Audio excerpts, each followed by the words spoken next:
maison paraissait peu habitée, voire même qu'elle n'était pas habitée. À l'intérieur, il y avait une femme, Alex, plongée dans son bain d'eau chaude, d'eau bouillante. Elle redressait les jambes contre elle et les a étendues dans l'eau.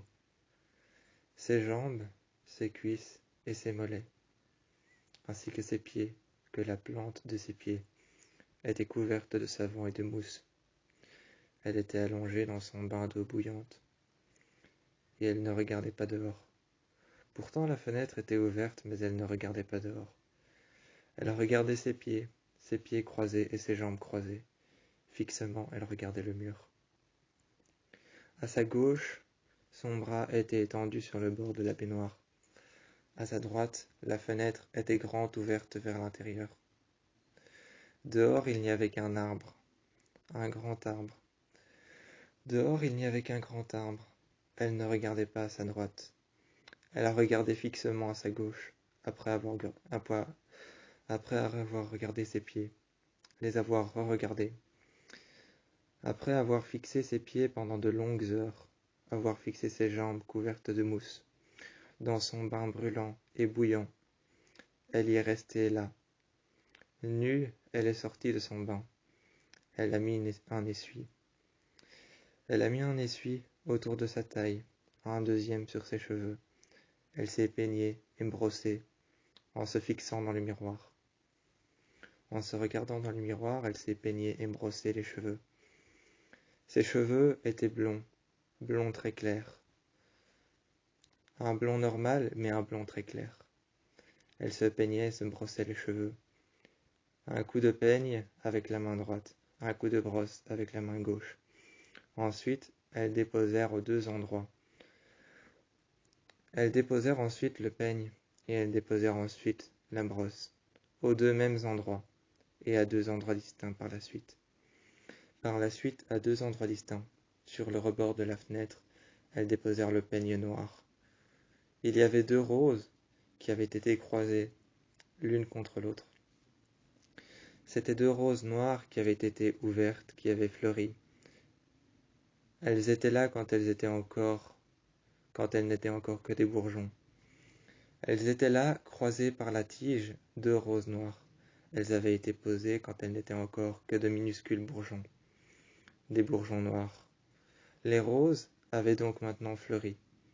Deux roses fleuries sur le bord de la fenêtre blanche, croisées par leur tige, leur unique tige, couverte de pics et de picots. Elle regardait et à côté il y avait une aiguille, un fil noir passé dedans, avec un nœud autour de l'aiguille. Il avait été suspendu à la poignée de la porte. La porte, elle, était ouverte vers l'intérieur. Elle replongea sa jambe dans l'eau. Elle mit alors son autre jambe dans l'eau. Elle recroisa les pieds et les jambes, les mollets l'un contre l'autre. Elle regarda ensuite la mousse qu'elle avait sur les jambes. Elle prit son verre de vin qu'elle avait posé sur le bord de la fenêtre, un verre de vin rempli à bord, un vin rouge, rouge plomb, presque noir. Un vin rouge, rouge de la couleur du plomb, presque noir, elle le prit dans ses mains. Elle le rapprocha très légèrement de sa bouche, et elle but une gorgée. Elle but une gorgée, elle rapprocha très légèrement le verre de sa bouche. Elle le redéposa sur le côté. C'est à peine si on avait vu que quelqu'un avait bu dans le verre. Il était toujours aussi rouge, rouge foncé. Il était toujours aussi rouge foncé, rouge, presque rouge plomb, presque noir. Elle déposa le verre avec une marque de rouge à lèvres juste au bord, un rouge à lèvres bien rouge pétant. Ce rouge à lèvres bien rouge pétant était juste sur le bord de là où elle avait bu, là où elle avait avalé sa première gorgée. Elle redéposa le verre avec cette marque de rouge à lèvres sur les côtés. Et elle prit alors sur le côté. Sur le côté, elle reprit son verre, très légèrement d'un geste de la main et d'un geste du poignet. D'un geste de la main très légèrement et d'un geste du poignet, presque infime, elle laissa tomber le verre de vin dans son... Elle laissa tomber le verre de vin dans son bain chaud et brûlant. Dans son bain chaud et brûlant, elle laissa tomber le verre de vin. d'un geste du poignet très léger et d'un geste de la main presque infime. Elle laissa tomber le verre ensuite à l'intérieur, sur son buste. Sur son buste, elle laissa tomber le verre, qui ensuite se mit à se remplir avec l'eau. Avec l'eau, le verre se mit à se remplir de mousse et d'eau brûlante, de l'eau chaude et bouillante. Il se mit alors à flotter, de part et d'autre du bain, de part et d'autre de la baignoire, de part et d'autre du bain d'eau chaude, d'eau bouillante et brûlante. Elle avait les jambes croisées et fixe devant elle, elle avait le regard qui regardait ses pieds. Elle regardait la plante de ses pieds appuyée contre le mur, et ses deux jambes croisées les unes contre les autres, qui étaient presque aussi rigides que des bâtonnets. Presque aussi rigides que des bâtonnets, elle regardait ses jambes, croisées les unes contre les autres. La plante des pieds contre le mur, elle les regardait et les fixait. Elle reprit alors la bouteille de vin qu'elle avait laissée sur le côté de la baignoire. Sur le côté de la baignoire, elle reprit alors la bouteille de vin qu'elle avait laissée sur le côté. Elle se remplit alors un deuxième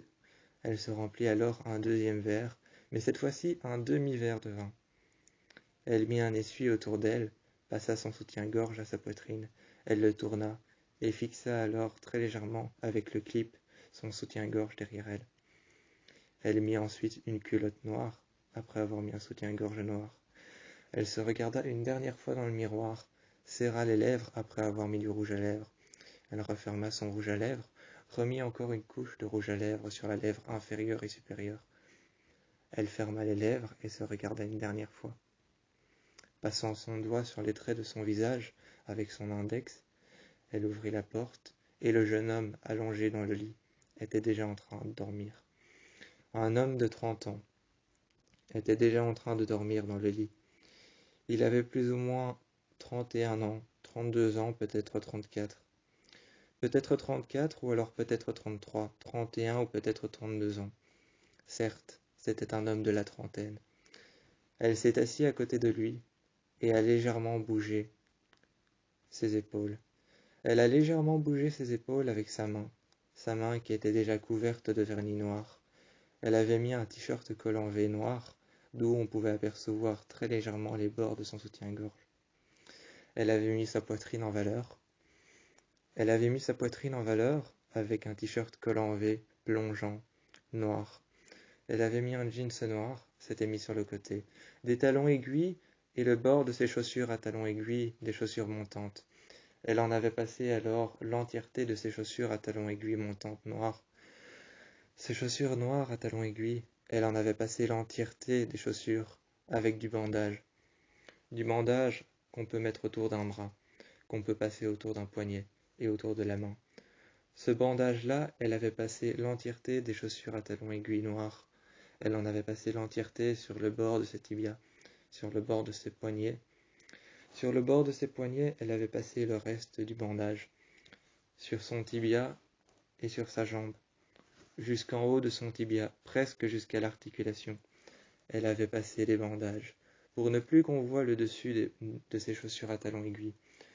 Pour ne plus qu'on voie le dessus de ses chaussures noires à talons aiguilles. Elle avait passé des bandages dessus. Elle s'était assise sur le côté, et l'homme entendit alors la jeune femme s'asseoir sur le lit, après avoir entendu les chaussures à talons aiguilles marcher sur le sol, et après avoir entendu des bruits comme un frappement contre le sol, très léger parce qu'elle s'approchait en marchant. Très léger parce qu'elle s'approchait en marchant, ses chaussures noires à talons aiguilles recouverts de bandages seulement sur la hauteur de la chaussure, à son tibia presque jusqu'à l'articulation. Elle s'est posée par terre, et entre le bandage et entre la chaussure noire, il y avait un fusil. De l'autre côté, entre le bandage et entre la hauteur de la chaussure noire à talons aiguilles, il y avait un couteau. Elle prit le couteau qu'elle faisait tourner dans sa main très légèrement avec l'index, le majeur et l'annulaire.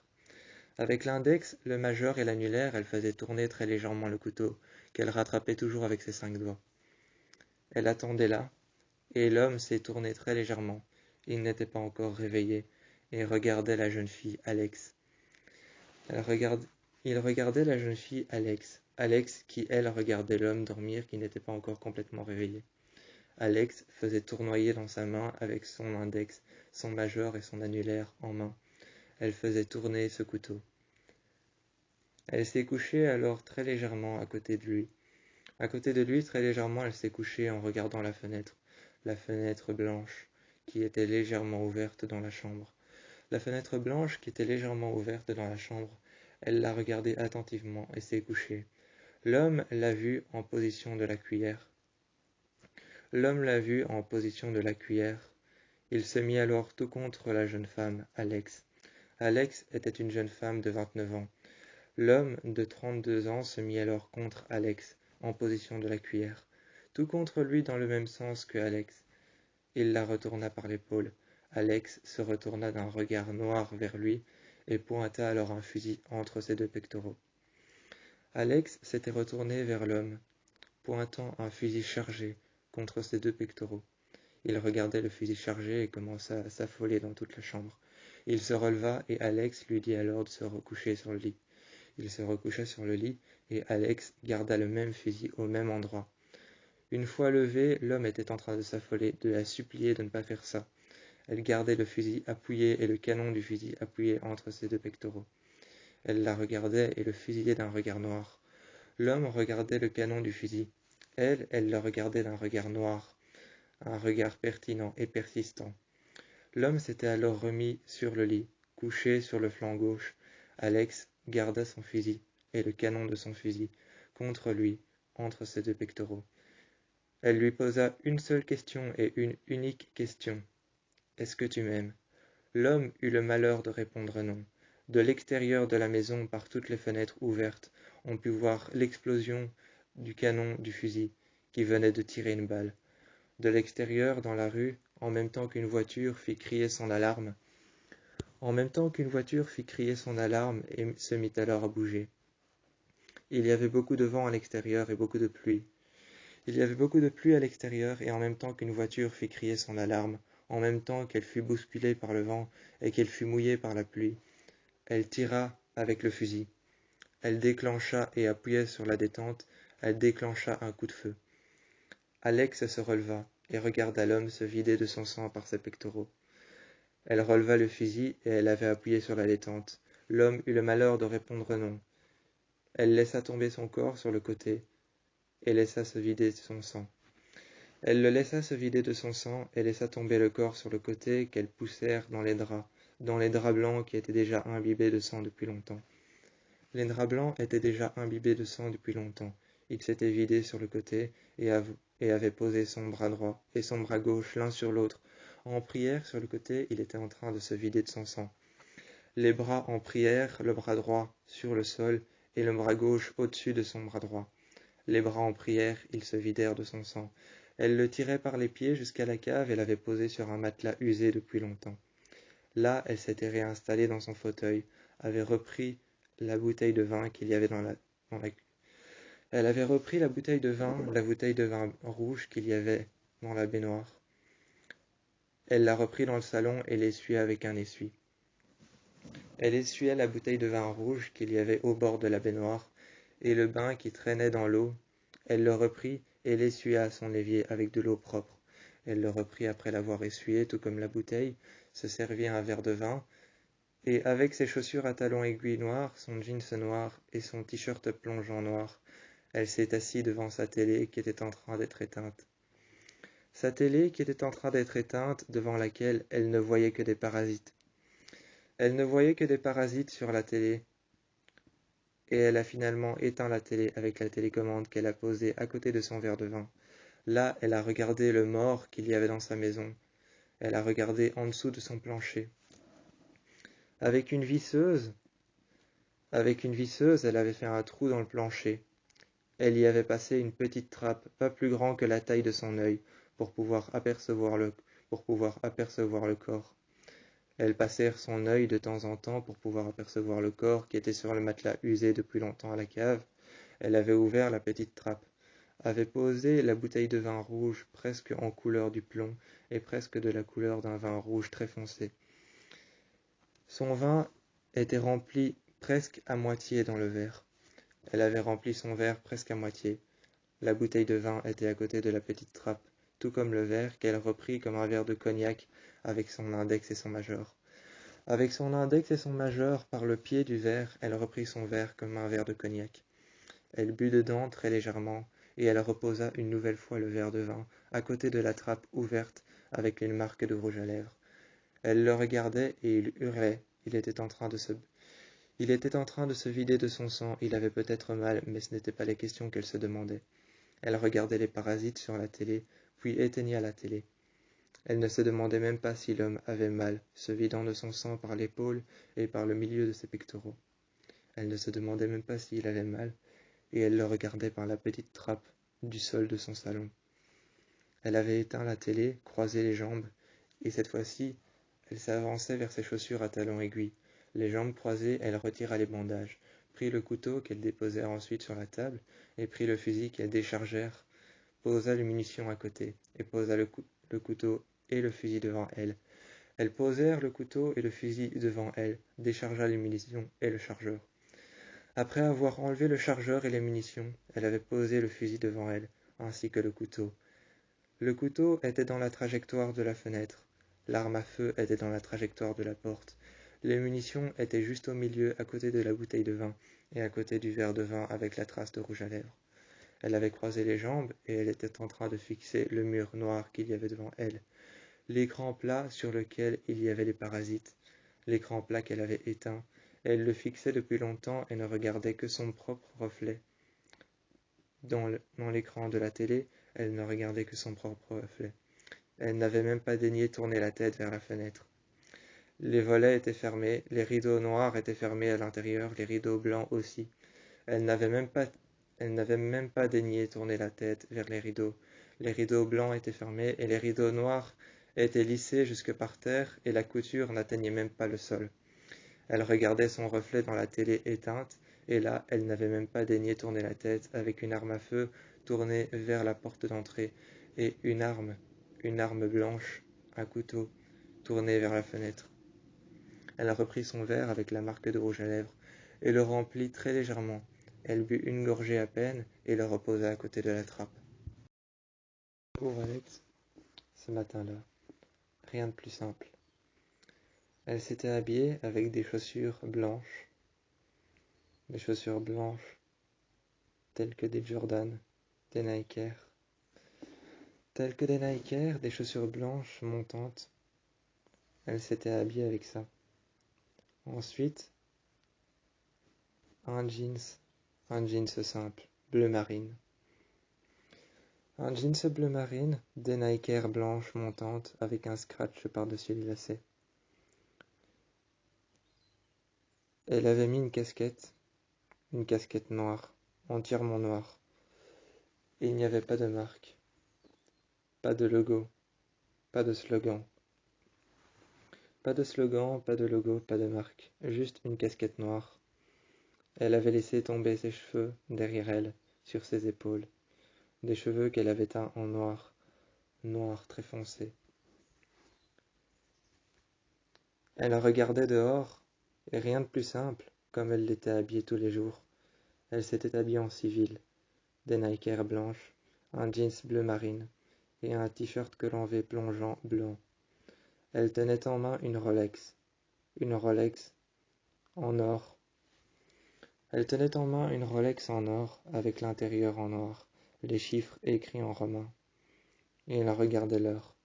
Elle avait levé la tête, et elle regardait dehors. Quand elle avait levé la tête, elle regardait dehors.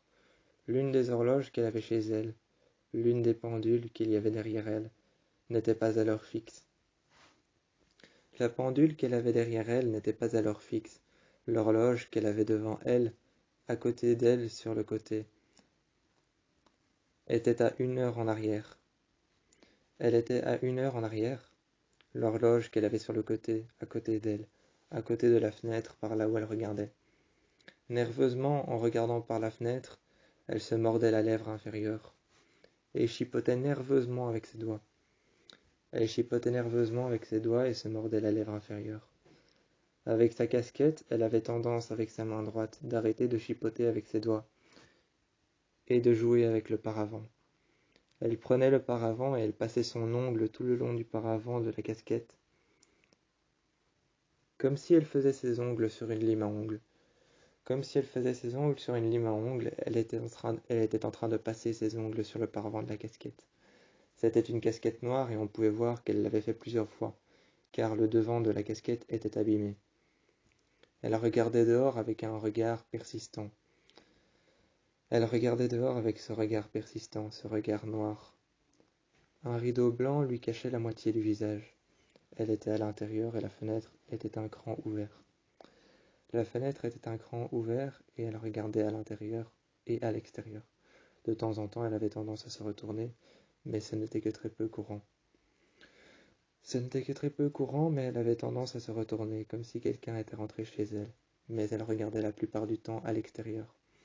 Elle regardait les gens, les hommes, les femmes passer, traverser, car sa maison était installée juste devant un passage piéton. Elle se mettait là le matin et elle avait une tasse en main remplie de café. On pouvait voir que le café sortait tout juste de la cafetière. Il était chaud et brûlant. Il était chaud et brûlant. On pouvait voir que le café sortait tout juste de la cafetière. Elle la tenait en main. Comme si elle était insensible à la douleur, la chaleur de la tasse ne lui faisait même pas mal. Comme si elle était insensible à la douleur. Ou alors peut-être qu'elle était autre part et qu'elle ne se rendait même pas compte qu'elle était en train de se brûler.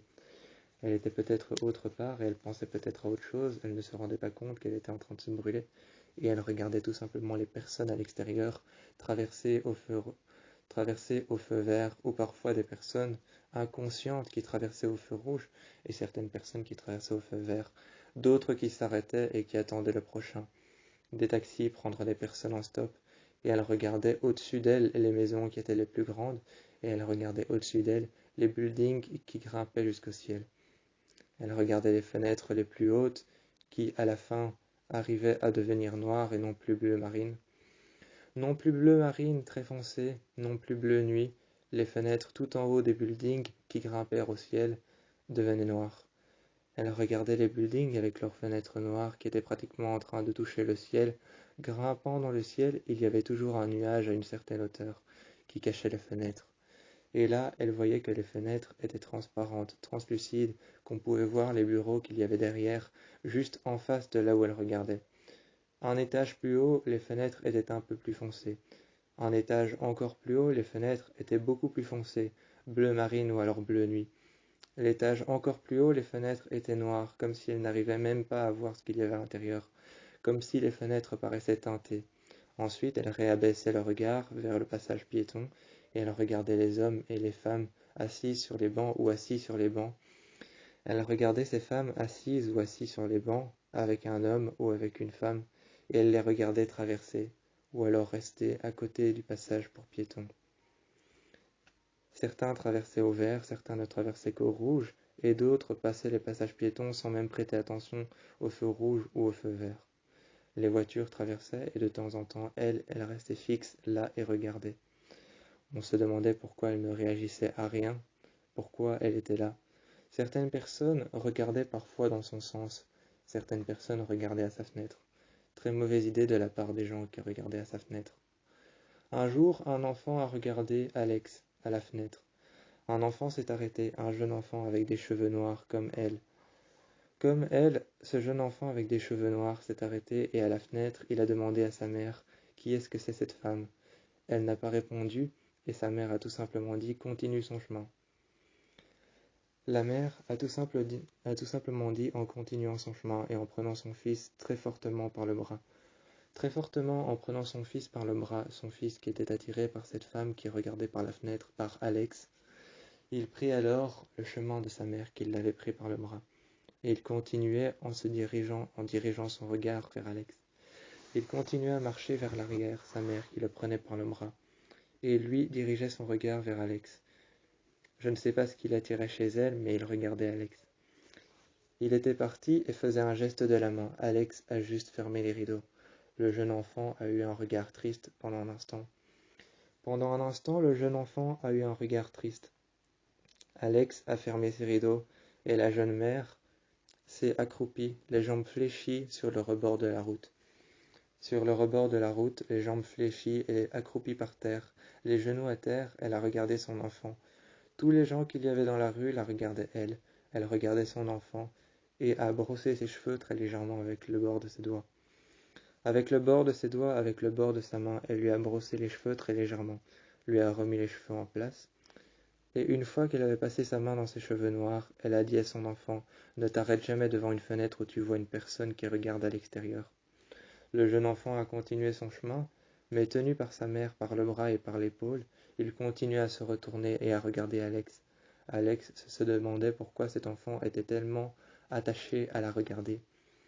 Elle se demandait pourquoi cet enfant était tellement attaché à la regarder. Elle s'est retournée à l'intérieur, a fermé les rideaux blancs, et alors elle s'est dit peut-être que cet enfant essaye de lui envoyer un signal, peut-être que cet enfant l'aime bien, mais là, elle a réfléchi. Elle s'est servi un verre de vin. Elle s'est servi un verre de vin rouge, et encore une fois, laissant une trace de rouge à lèvres sur son verre de vin vide qu'elle avait reposé sur la table. Elle s'est demandé si l'enfant ne lui envoyait pas des souvenirs. Elle a alors pensé à l'enfant, et elle a alors pensé à ses souvenirs de quand elle était jeune. Et elle a dit peut-être que l'enfant lui rappelait des souvenirs de quand elle était petite. Peut-être que cet enfant lui rappelait des souvenirs de quand elle était petite. Et là, elle a réfléchi plus longtemps en regardant la pendule qui n'était pas à l'heure correcte. La pendule qui n'était pas à l'heure correcte et qui était proche de la cuisine, proche de la fenêtre extérieure. Elle a regardé la pendule qui n'était pas à l'heure correcte, regardant avec ses yeux fixés sur la pendule qui passait de droite et qui passait de gauche. Qui passait de droite et qui passait de gauche, qui passait de droite à gauche, elle fixait la pendule qui n'était pas à l'heure correcte. Elle pensait alors maintenant que cet enfant de 20 ans, qui regardait par la fenêtre, pensant que c'était un jeune enfant, un enfant peut-être de 10 ans, elle pensait alors, en regardant l'enfant de plus loin, elle a vu que c'était un enfant de 20 ans et non pas de 10 ans. Elle l'a regardé et sa mère ne faisait pas plus que sa taille. Sa mère ne faisait pas plus que sa taille, 1,70 m. Alors elle en a conclu que l'enfant pouvait peut-être avoir 20 ans. Elle s'est assise sur le fauteuil et a commencé à penser que l'enfant lui envoyait des signaux.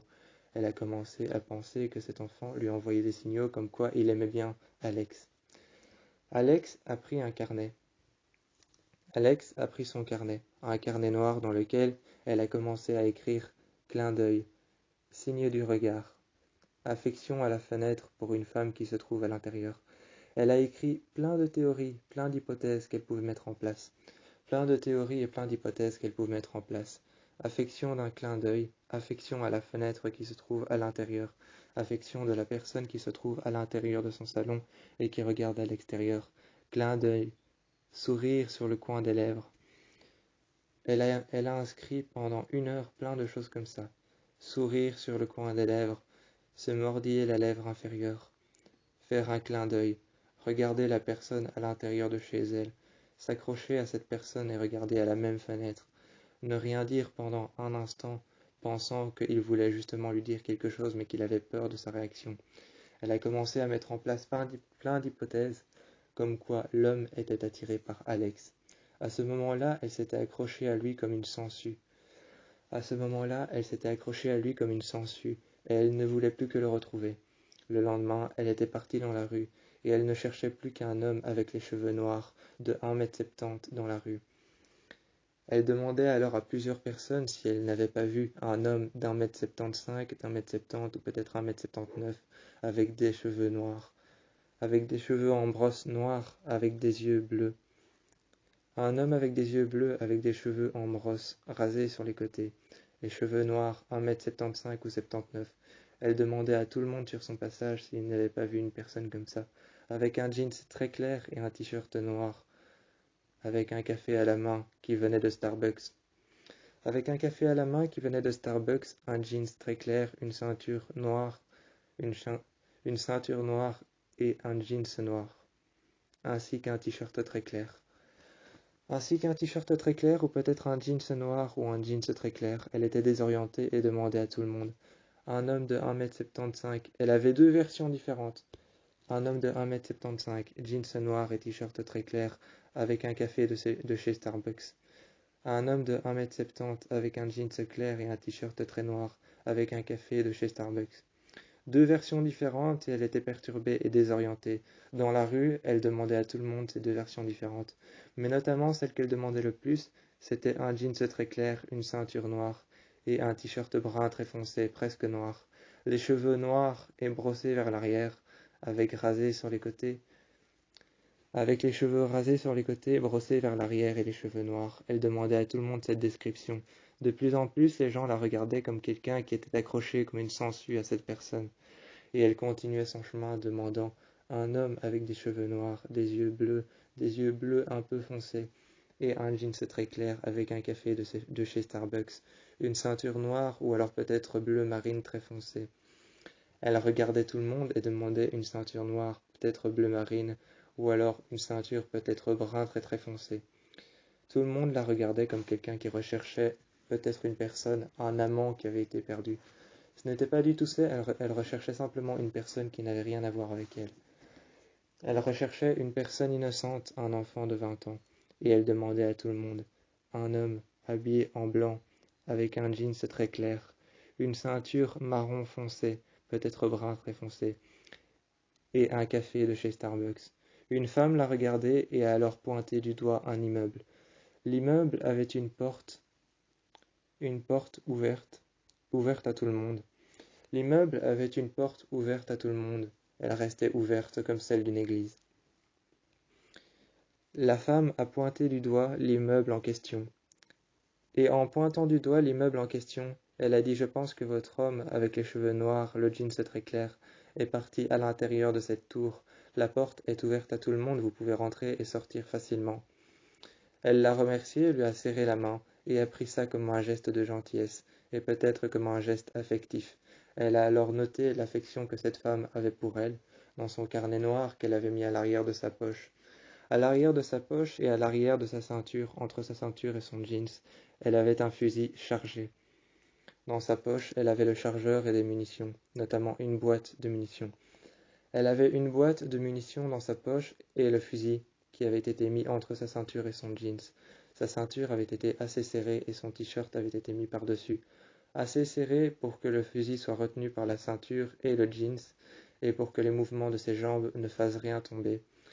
Assez mis par-dessus, son t-shirt blanc qui avait été mis assez par-dessus pour qu'on ne puisse pas apercevoir le fusil en ville, elle est rentrée à l'intérieur entre les portes ouvertes et a suivi le jeune homme aux cheveux noirs. La jeune femme qui lui avait dit qu'il était parti par là, lui faisant un geste de la tête à Alex. Elle avait alors noté ce geste de la tête, ce geste qu'elle avait dit et ce qu'elle avait fait pour elle dans son carnet. Prenant ça comme un geste d'affection, elle s'était alors accrochée à cette femme et à cet homme. Maintenant, elle ne recherchait plus qu'un homme aux cheveux noirs et une femme aux cheveux blonds, habillée de manière très sensuelle.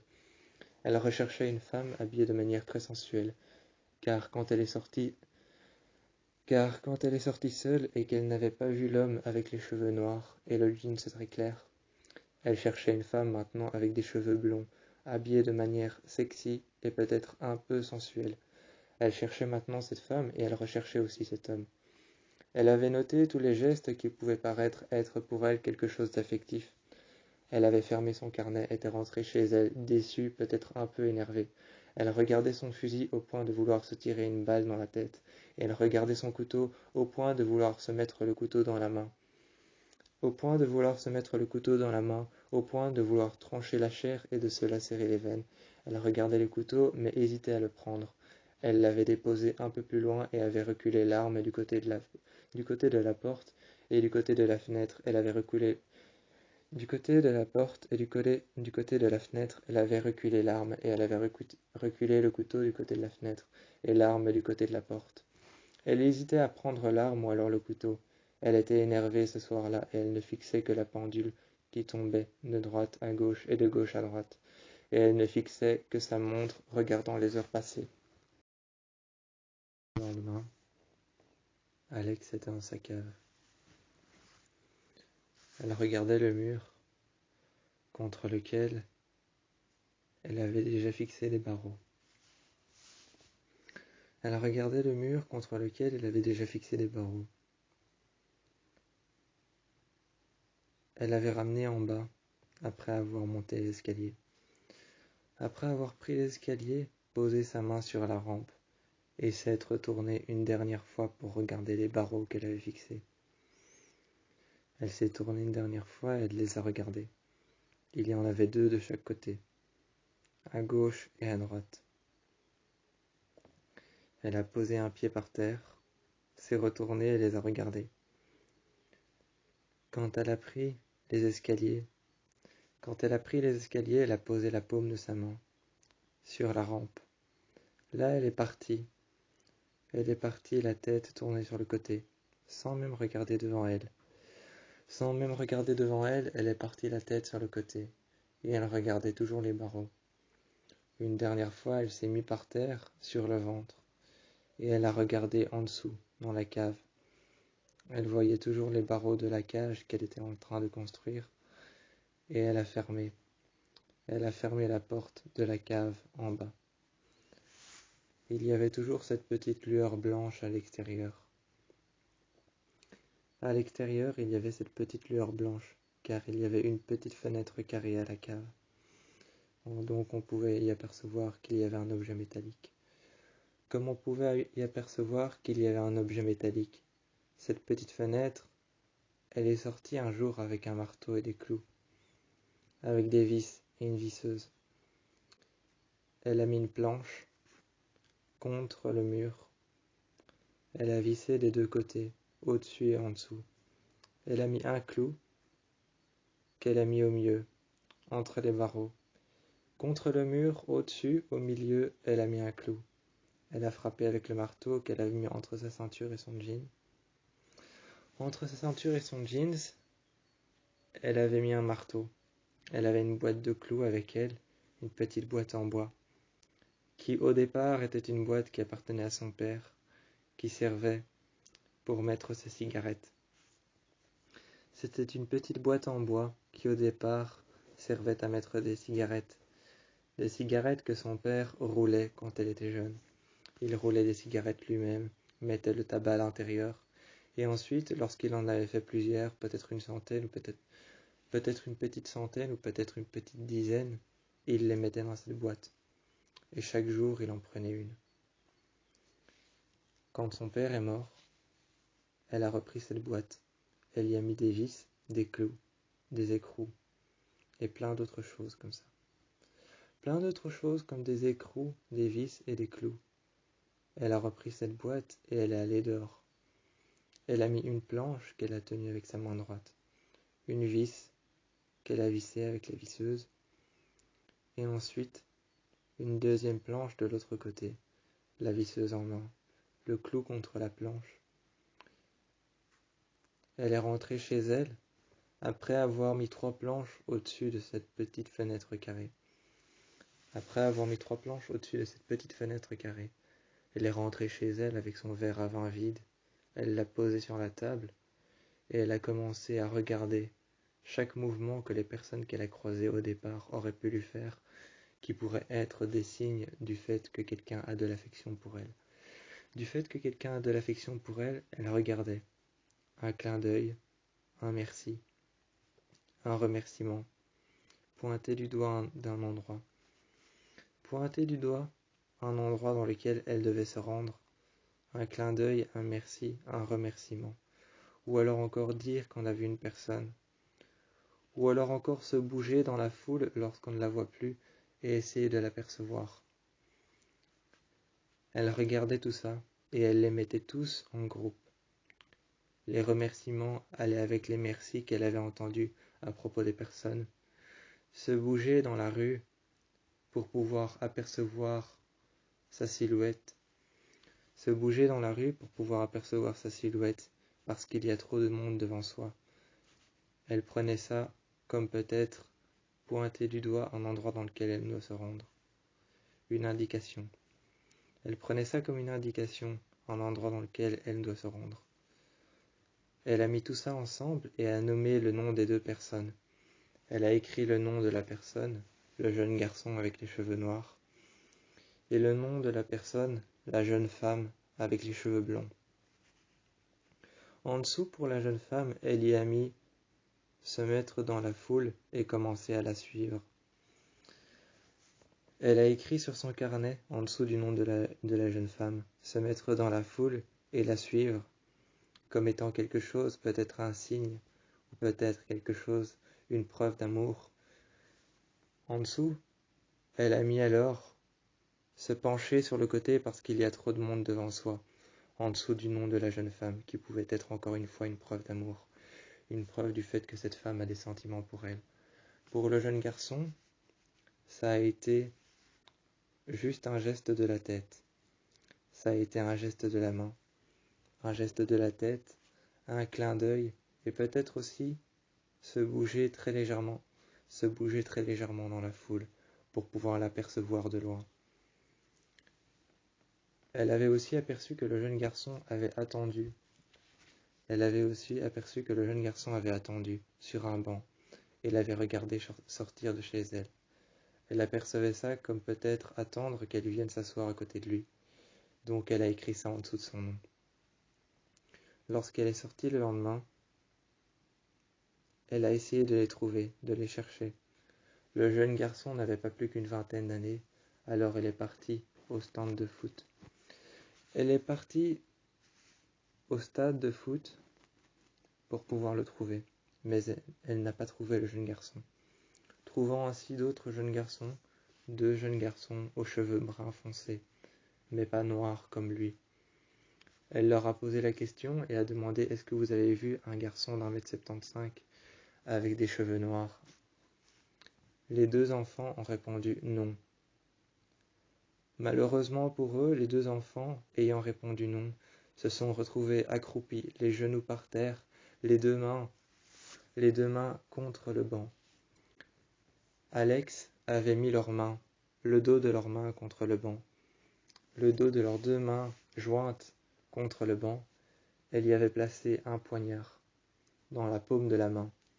Elle leur avait infligé une telle souffrance que leurs mains, le dos de leurs mains contre le banc et le poignard qui avait été mis comme pour les visser contre le banc.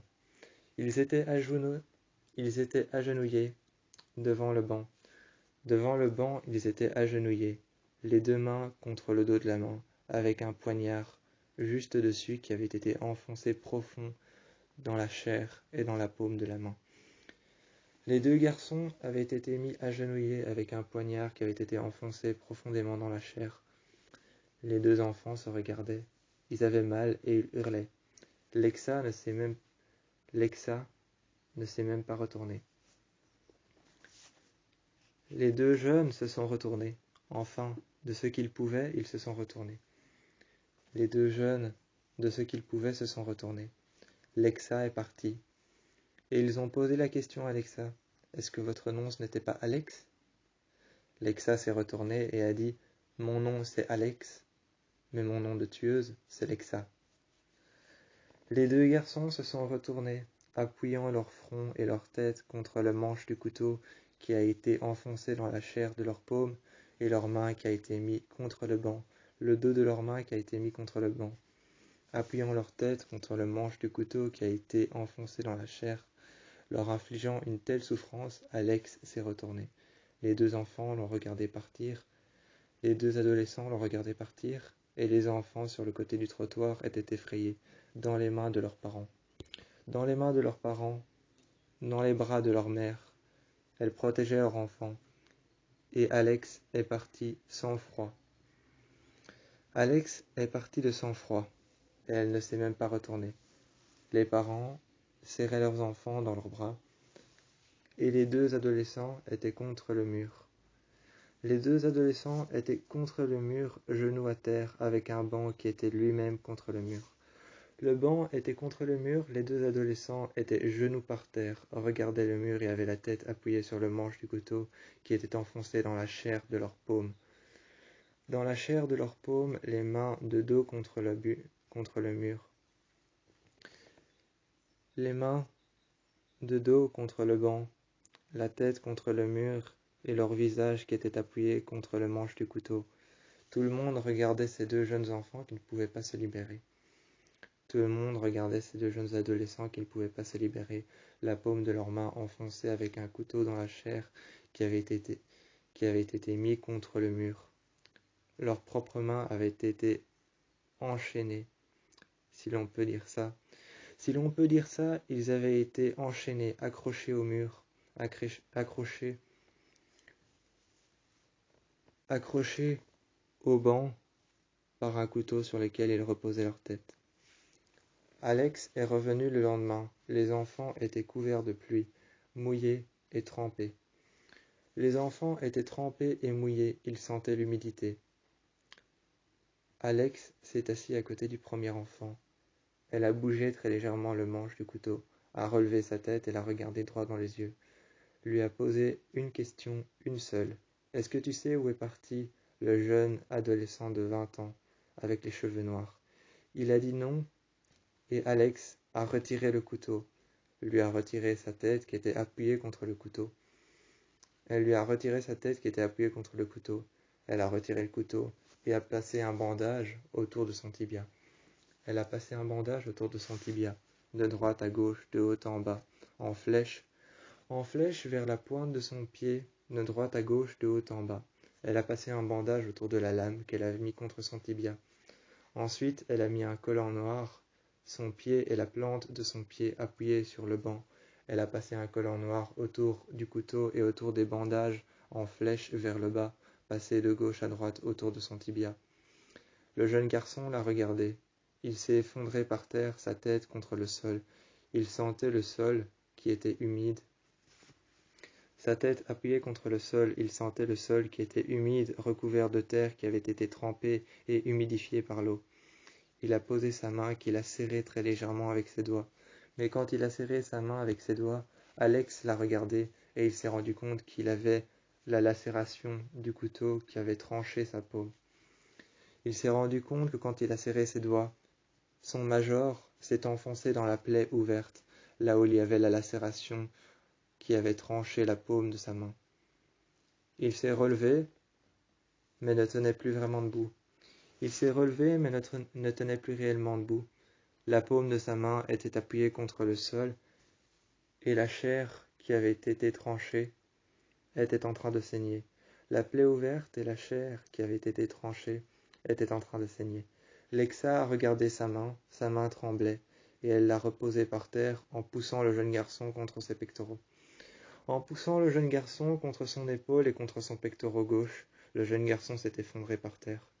Il a senti l'humidité du sol, et elle a regardé une dernière fois la plaie ouverte et la paume de sa main qui avait été tranchée par la lame du couteau qu'elle avait mis en flèche entre les bandages.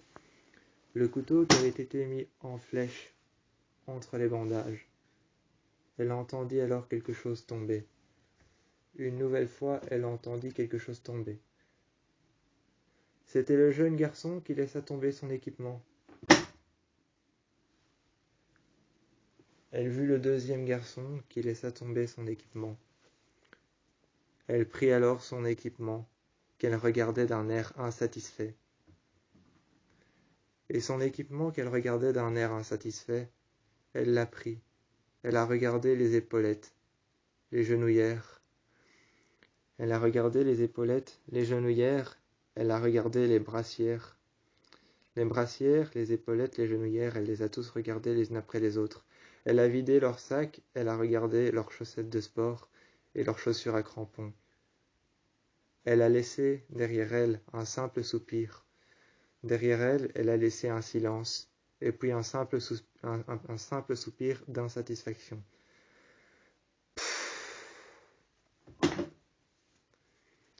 Elle laissait alors tomber leur équipement les uns après les autres en les regardant d'insatisfaction, elle laissait tomber leur équipement. Les jeunes garçons se sont regardés. Le jeune garçon n'avait même pas la force de tenir sa chaussure à crampons. Il l'a laissée tomber sur le côté.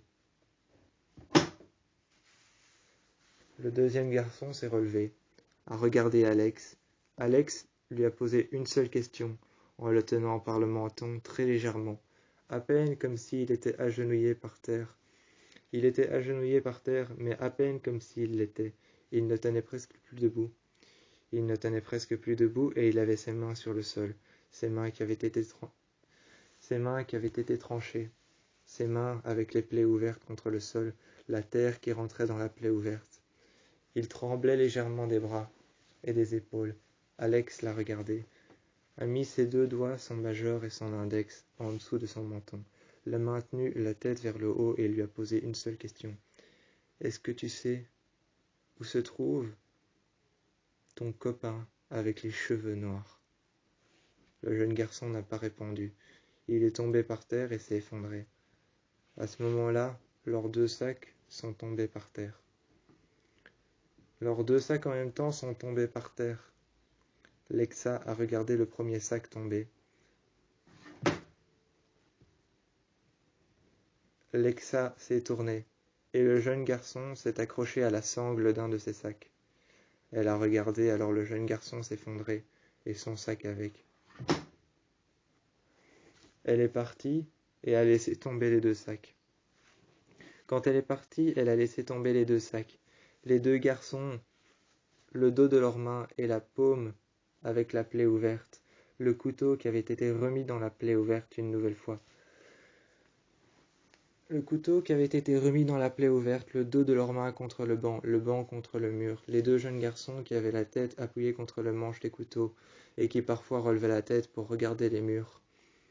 Pour regarder le mur, ils relevaient la tête de temps en temps et s'appuyaient contre le manche du couteau, le front contre le manche du couteau, ils s'appuyaient et regardaient le sang qui sortait de la plaie ouverte avec le couteau qui avait été remis à sa place. Les 2 jeunes garçons regardaient tout le monde passer, et tous les passants qui passaient devant les jeunes garçons les regardaient eux. Alex est parti de sang-froid, sans même se retourner. C'était un soir. Il était très tard, et Alex n'avait pas l'intention d'aller se coucher. Elle n'avait pas l'intention d'aller se coucher. Il faisait très tard, très nuit. Il faisait nuit, de plus en plus à l'intérieur de chez elle. De plus en plus il faisait sombre. Elle s'était levée pour allumer la lampe qu'il y avait derrière elle. Lorsqu'elle a regardé autour d'elle et qu'elle était debout pour allumer la lampe, elle a pris son PC portable. Son appareil photo était posé de 3/4 sur le côté. Il était posé de 3/4 sur le côté, et elle avait son PC en face d'elle. Elle s'est dit que la seule manière de pouvoir découvrir qui était ce garçon, c'était peut-être les réseaux sociaux. C'était peut-être les réseaux sociaux la seule manière de le découvrir. Elle a donc commencé à chercher sur Facebook un nom, un numéro, une adresse, des copains et des amis, peut-être une mention j'aime. Elle a commencé à chercher des mentions j'aime, des pouces levés, des likes, des messages, des photos, des discussions. Mais elle n'a rien trouvé. Jusqu'à ce qu'elle trouve une mention j'aime, un like, et une photo d'une personne qu'elle ne connaissait pas, mais juste derrière cette personne, il y avait ce jeune garçon aux cheveux noirs. Juste derrière cette personne, il y avait ce garçon aux cheveux noirs. Elle ne regardait que lui, même pas la personne avec qui il était. Elle ne regardait que lui, que son visage, pas la personne avec qui il était. Elle a donc décidé de faire une photo. Avec son appareil photo qui était de 3/4 sur le côté, elle l'a pris. Au lieu d'imprimer l'écran, au lieu d'imprimer ce qu'il y avait dans l'écran, elle a fait une photo avec son appareil photo. Elle l'a pris, elle l'a coupé, elle l'a trafiqué, et elle l'a gardé. Elle l'a été la faire en grand. C'était une photo qu'elle avait trafiquée et qu'elle avait coupée pour pouvoir faire une photo en carré. Elle l'a pris et cette photo en carré. Elle l'a ensuite transmis sur un petit appareil photo. Cet autre appareil photo qui était derrière son gros appareil photo avec le flash. Son gros appareil photo avec le flash, derrière il y avait un petit appareil photo, un appareil photo de poche. Avec une clé USB et avec un fil spécial, elle a transmis la photo à l'intérieur. Elle l'avait coupée, elle l'avait retravaillée, elle l'avait refait pour qu'elle soit nette. Le jour suivant, elle est partie chez un homme. Le jour suivant, quand elle est partie chez cet homme, elle a demandé à ce qu'on puisse faire la photo en A0. Elle a demandé à ce qu'on puisse faire la photo en A0. L'homme l'a regardée et lui a dit « Vous préférez pas en A3 ?» Elle a insisté en frappant son poing contre la table, et elle a dit non, A0. A0 était un format de 1 mètre sur 1 mètre. Elle a regardé l'homme, et l'homme lui a dit « Vous savez que A0, c'est un format que n'utilisent que les architectes, et que ça fait 1 mètre sur 1 mètre. » La jeune femme s'est affirmée, et elle a dit « Oui, je le sais. » Alex a regardé cet homme. Elle s'est affirmée, et elle a dit « Oui, je le sais. C'est pour ça que je veux A0. » Il lui a dit « Très bien, madame. Ce sera prêt dans 1 heure. » Alex est reparti, et quand elle est sortie, assise sur un banc loin, elle a vu cette femme blonde. Elle s'est rapprochée d'elle. Elle lui a proposé plusieurs fois de venir chez elle, chez Alex. Alex lui a proposé plusieurs fois de venir chez elle pour pouvoir prendre un verre entre femmes. La jeune femme se reculait, avait pris son sac et était partie. Alex continuait alors à prendre des photos. Elle avait son œil sur l'objectif et ses 2 mains qui tenaient l'appareil photo. Elle avait son pouce qui était légèrement contre le bouton. Légèrement contre le flash. Son pouce et son index. Elle tenait l'appareil photo et elle courait. Elle faisait des photos, en appuyant sur le pouce, sur l'index, sur le pouce, sur l'index, pour pouvoir prendre la photo et puis mettre le flash. Elle continuait à prendre des photos, et elle courait avec son appareil. Elle courait avec son appareil après cette femme, et cette femme la regardait en se tournant. En se tournant très légèrement, elle la regardait. Car la jeune femme qu'il y avait devant, la jeune femme aux cheveux blonds, ne pensait qu'à une chose, avancer et arriver le plus loin possible. Alex, elle ne pensait qu'à une chose, prendre des photos, appuyer sur le flash, prendre des photos et appuyer sur le flash. Ce qu'elle faisait tout le temps. Elle s'est alors reposée par terre et s'est assise. Elle s'est assise par terre de l'autre côté, à l'opposé de la rue sur laquelle était Alex. Alex faisait tourner les photos et regardait toutes celles qu'elle avait prises. Certaines étaient floues, sur lesquelles elle râlait. Et sur lesquelles elle était énervée. Les photos étaient floues. De l'autre côté, elle a vu la jeune femme assise par terre, sur le bord de la route, les pieds dans une flaque d'eau. Les passants qui la regardaient en la dévisageant. La jeune femme était en train de regarder Alex. Alex, elle était en train de râler et de pleurer sur cette... Alex était en train de râler, voire même parfois de pleurer sur certaines photos parce qu'elles n'étaient pas nettes, et que le flash avait peut-être assombri la photo. Elle regardait alors toutes les photos et les faisait passer les unes après les autres. Elle les faisait défiler et les faisait passer les unes après les autres. Elle se servait du flash et pourtant on était en plein jour. Quand elle a vu que la jeune femme était partie, elle a jeté son appareil photo sur la rue. Une voiture a roulé dessus et elle a freiné. Elle a regardé Alex. Le conducteur est sorti, criant ainsi, « Mais madame, vous êtes folle !» Criant ainsi. Il s'est levé et Alex s'est levé. Le conducteur s'est remis dans sa voiture, criant sur Alex qu'elle était folle, qu'elle était dingue d'avoir jeté son appareil photo sur la rue alors qu'il y avait de la circulation. Criant sur Alex qu'elle était folle et qu'elle était dingue, elle l'a regardé. Alex s'est retourné, elle a ramassé son appareil photo qui devait être en miettes. Elle l'a pris, elle a décroché le flash et elle l'a gardé. Pour elle, c'était comme une lampe de poche. Quand la nuit est tombée, elle est repartie dans les rues. Elle n'est pas revenue chez elle. Et avec le flash, elle gardait son pouce contre le flash, et ses 4 autres doigts qui maintenaient le flash dans sa main. Comme une lampe de poche, elle appuyait dessus constamment, et elle gardait ça devant elle comme une lampe de poche.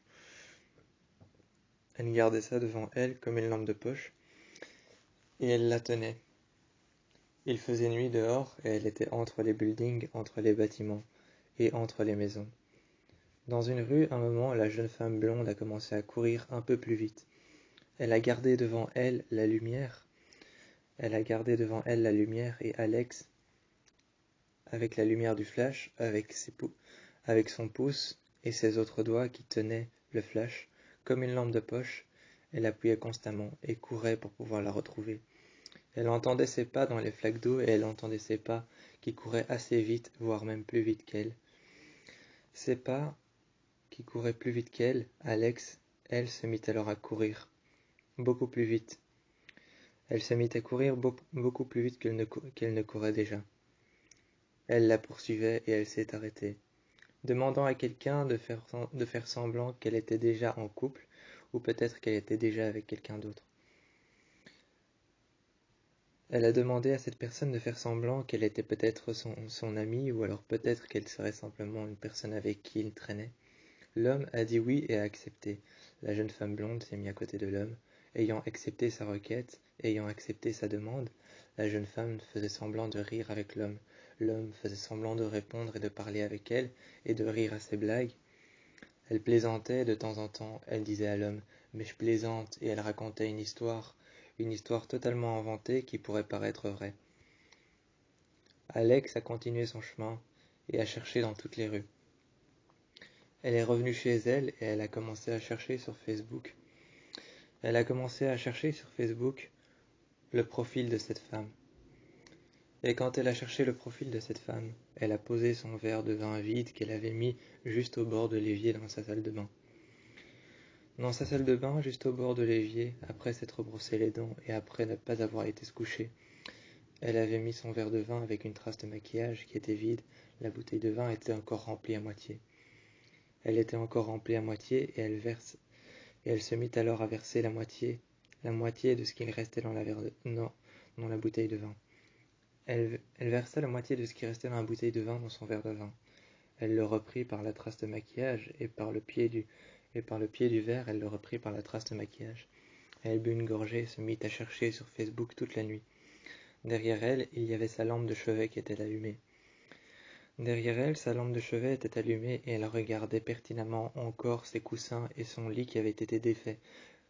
Son lit qui avait été défait quand le matin elle s'était levée, elle regardait sa lampe de poche qui était sur le côté et sa lampe de chevet avec son livre ouvert à une certaine page. Elle regardait la lampe de chevet allumée, elle se retournait de temps en temps mais cherchait pertinemment avec son doigt appuyé sur la souris. Avec sa voiture noire qui jonchait les rues. Cette voiture noire qui jonchait les rues et qui plombait les rues. Elle regardait tout le monde depuis sa fenêtre. Sa voiture roulait calmement sur le côté. Une voiture noire, plombant ainsi les rues. Plombant ainsi les rues, cette voiture était là, sur le côté. De temps en temps, elle s'arrêtait. De temps en temps, non. De temps en temps, non. De temps en temps, oui. Elle ne s'arrêtait pas. Elle continuait de rouler. Et cette voiture qui plombait les rues, cette voiture qui jonchait les rues, regardant les côtés, regardant les personnes qui sortaient.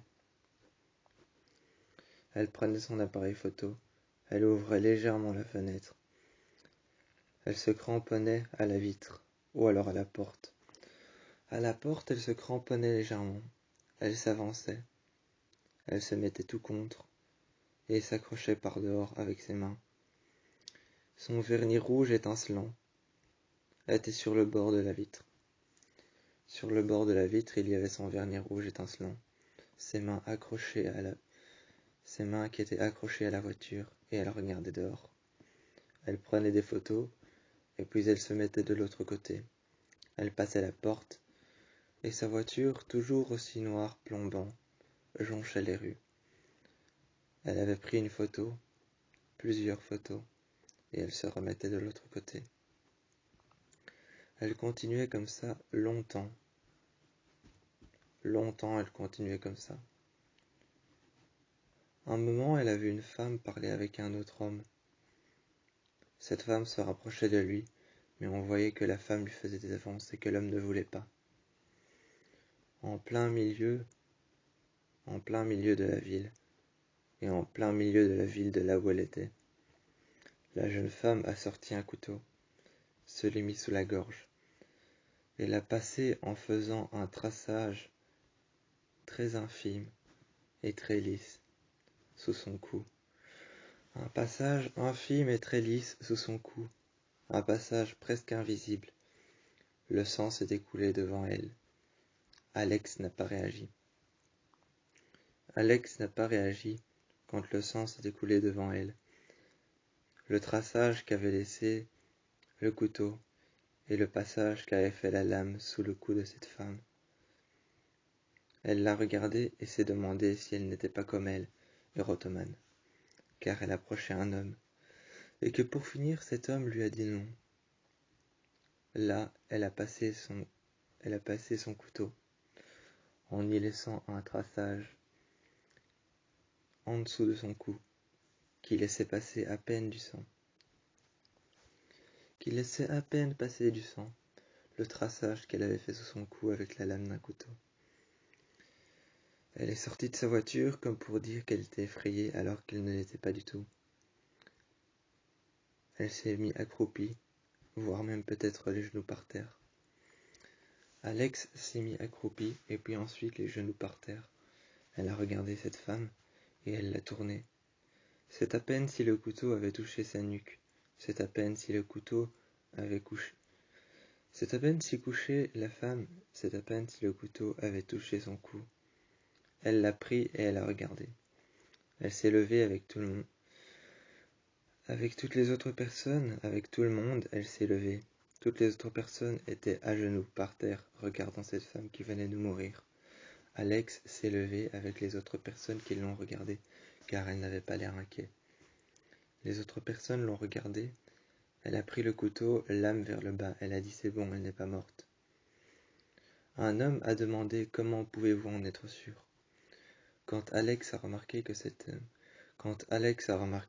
homme, c'était l'homme aux cheveux noirs qu'elle recherchait, elle a lâché le couteau et elle est partie. Elle s'est émissée dans la foule, et dans la foulée, elle est partie avec l'homme. Elle l'a poussé à venir chez elle. Elle l'a invité, elle lui a demandé plein de choses. Venez chez moi un soir, on parlera, on discutera. L'homme ne cessait de dire non, je suis occupé. Venez chez moi alors, on parlera, on pourra boire un verre. L'homme ne cessait encore de dire non. Elle s'avançait vers lui, et elle lui a dit « Venez, je vous invite à un bar, on va boire un verre, c'est moi qui paie. » L'homme a encore une fois dit non, et elle ne cessait de continuer. L'homme a pris sa voiture, prétendant qu'il devait y aller. Alex a tourné les yeux vers sa voiture. Elle l'a regardé. Elle a dit donc « Je sais que vous mentez, vous ne devez pas y aller. » L'homme a dit « Si, je dois y aller. » Alex s'est levé, a déposé le couteau dans la main de la jeune femme qui s'était égorgée. Alex déposa alors le couteau dans Elle déposa le couteau dans la main de la femme qui s'était égorgée. Par terre, elle avait laissé le traçage de son couteau et la lame qui avait à peine touché infimement son cou. Elle avait regardé la femme et avait posé sa main sur ses yeux. Elle avait rabaissé sa main très légèrement, car elle savait qu'après 3 heures, lorsqu'un mort est laissé à l'air libre, les yeux peuvent enfin se baisser et rester fermés. Elle ferma les yeux et l'homme lui a demandé « Comment vous savez ça ?» Alex interpréta ça comme un compliment. Alex, qui interprétait ça comme un compliment, lui a dit « Je sais qu'après 3 heures, lorsqu'un mort est à l'air libre, ses yeux se ferment et on peut enfin les fermer et ils restent fermés. C'est comme un réflexe. » L'homme lui a parlé et a dit « Comme les réflexes cadavériques ?» Elle l'a regardé avec admiration, parce que lui aussi savait des choses sur les morts. Elle l'a regardé avec admiration. Et elle a expliqué « Oui, c'est un peu comme les réflexes cadavériques. Seulement après 3 heures, on peut fermer les yeux d'un mort et il le reste. » Ils ont commencé à parler, et la jeune fille a dit alors une fois au bar avec son verre vide en main. Avec son verre vide en main, le barman a stické un verre. Elle a demandé un autre verre, et le barman l'a regardée et lui a dit « Enfin, madame, vous avez un verre en main. » Elle l'a regardée et elle lui a dit « Mais je veux un autre verre. » L'homme a prétendu encore une fois « Mais enfin, madame, vous avez un autre verre en main. Il est vide. » Elle a tendu son verre et elle a dit « Bon, alors mets-moi de l'alcool dedans. » Elle a pointé du doigt une certaine bouteille d'alcool, généralement qu'elle voulait elle. Une bouteille d'alcool que généralement elle voulait elle, qu'elle avait pointé du doigt qui se trouvait derrière le barman. Le barman s'est retourné comme étonné, comme s'il ne savait même pas ce qu'il y avait derrière lui. Comme s'il ne savait même pas ce qu'il y avait derrière lui, il s'est retourné. Il a regardé et il l'a pointé du doigt. Il a dit celle-ci. Alex a dit oui, celle-ci. Le jeune homme à côté a dit tu ne penses pas que c'est un peu fort? Alex a dit j'ai 34 ans, tu en as 20. Le jeune homme a arrêté de parler tout de suite. Elle a bu son verre et ils sont partis. Alex avait déjà préparé chez elle une table avec une bougie blanche qui brûlait. Elle avait déjà préparé une bougie blanche qui brûlait. Au-dessus, un abat-jour de table, noir, peut-être un peu blanc. Peut-être un peu blanc pâle, peut-être un peu rose cassé, peut-être un peu de couleur terne. Cet abat-jour qu'il y avait au-dessus d'eux. Cet abat-jour qu'il y avait au-dessus d'eux, cet abat-jour couleur terne, couleur blanc pâle et peut-être un peu rosâtre. Elle est allée chercher une bouteille et elle l'a posée devant le jeune garçon qui s'était déjà assis et qui l'attendait. Il a reçu alors la bouteille devant elle. Devant elle, elle a reçu la bouteille, et le jeune enfant, comme elle prétendait le dire, jeune enfant, elle l'appelait. Elle l'appelait jeune enfant, et il prétendait toujours être plus âgé que ce qu'il ne paraissait. Elle a alors dit jeune enfant, et il lui pose des questions. Lui, il prétendait toujours dire vous savez, j'ai l'air plus âgé que ce que je ne le pense. La jeune Alex ne se souciait même pas de l'âge. La jeune Alex ne se souciait même pas de l'âge, et lorsqu'il disait vous savez, j'ai l'air plus âgé que ce que je ne le pense, ou que ce que je ne le fais voir. La jeune Alex, elle, 34 ans, regardait le jeune adolescent de 20 ans. Elle lui a mis la bouteille de vin en face. Elle a mis la bouteille de vin en face de l'adolescent de 20 ans. Il a pris la bouteille de vin et l'a regardé perplexe, incertain. Pas sûr de lui, il a regardé la bouteille de vin. Il a dit qu'est-ce que vous voulez au juste? Elle a dit juste partager un verre avec toi. Le jeune adolescent s'est levé. Alex s'est mis devant lui et a dit non, tu ne vas nulle part. Elle a fermé la porte. Elle s'est mise contre la porte pour pouvoir avoir plus facilement accès à la fermeture de la porte, à la charnière et au cadenas qu'elle avait rajouté dessus. Au cadenas, à la charnière et plus facilement avoir accès à la clé et à la fermeture. Elle a fermé la clé, elle a fermé le cadenas, elle a mis la sécurité. Elle a fermé la porte et elle l'a mis contre. L'homme a entendu toutes les sécurités se fermer. L'homme de 20 ans s'est assis et il a entendu toutes les sécurités se fermer. Il a entendu le cadenas, la charnière et la clé se tourner. Quand elle l'a retirée, elle l'a laissé tomber par terre. La clé était tombée dans une grille en dessous, peut-être à l'étage en dessous, l'étage qu'il y avait en dessous de la porte. Il a demandé alors en regardant légèrement derrière lui. En regardant légèrement derrière lui, légèrement derrière Alex, il a demandé « Y a-t-il un étage en dessous ?» Alex a dit non. Elle a récupéré la clé par terre et elle a dit « Je t'en prie, assieds-toi ». Le jeune adolescent de 20 ans s'est assis. Alex s'est mis devant lui et ils ont commencé à parler. Il voyait que Alex était très attaché à lui. Le jeune enfant de 20 ans a été porté disparu longtemps. Alex ne sortait plus que la nuit. Il n'y avait plus personne qui la regardait de travers, plus personne qui ne la jugeait. Quand elle sortait la nuit maintenant, elle mettait sa capuche au-dessus de ses cheveux, au-dessus de sa tête, une capuche noire et un sweat noir. Ensuite, une capuche noire, des baskets noires, un jeans noir, une ceinture noire. Bref, elle ne s'habillait plus qu'en noir. Elle cachait toujours un fusil derrière elle, entre sa ceinture et son jeans. Elle serrait bien fort sa ceinture, non pas au point de s'étouffer, mais elle serrait bien fort sa ceinture, pour pouvoir y mettre un fusil, chargé. Elle n'avait qu'à le prendre, et d'un revers de la main, elle pouvait tirer une balle. Elle avait encore des munitions et quelques balles de fusil. Elle sentait la nicotine, et elle sentait aussi l'odeur du canon de fusil, l'odeur de la poudre de fusil. Elle sentait l'odeur de la poudre de fusil, et elle avait aussi l'odeur de la nicotine autour d'elle. Pourtant, ce n'était pas une fumeuse, mais elle marchait dans la rue. Elle marchait dans la rue. Très souvent, elle marchait sur la route, car il n'y avait pas beaucoup de voitures le soir. Elle sentait la nicotine, et elle sentait aussi la cigarette. Elle avait une cigarette en main qu'elle n'utilisait jamais. Cette cigarette en main qu'elle n'utilisait jamais. C'était une cigarette comme les faisait son père, une cigarette roulée avec du tabac à l'intérieur. Elle l'avait fait elle-même, elle s'était assise sur le rebord de la route. Elle avait pris le petit papier blanc, elle avait mis du tabac à l'intérieur. Elle l'avait roulé, avait léché sur les côtés et l'avait refermé. Ensuite, elle l'a mis dans la poche arrière de son jeans. Elle a commencé à marcher, palpant l'arrière de son dos, descendant de plus en plus. C'est en palpant l'arrière de son dos avec sa main, avec sa paume de main, qu'elle palpait l'arrière de son dos pour pouvoir voir si le fusil était toujours là. Elle a pu réussir à toucher le manche, et quand elle a relevé la tête, elle a vu qu'il faisait nuit noire. Il faisait nuit noire et elle continuait à marcher. Personne ne la regardait, personne ne la jugeait. Quand elle marchait dehors, elle sentait bien que toutes les maisons étaient éteintes, que tous les salons étaient plongés dans le noir, que toutes les pièces des maisons étaient plongées dans le noir, que les personnes dormaient.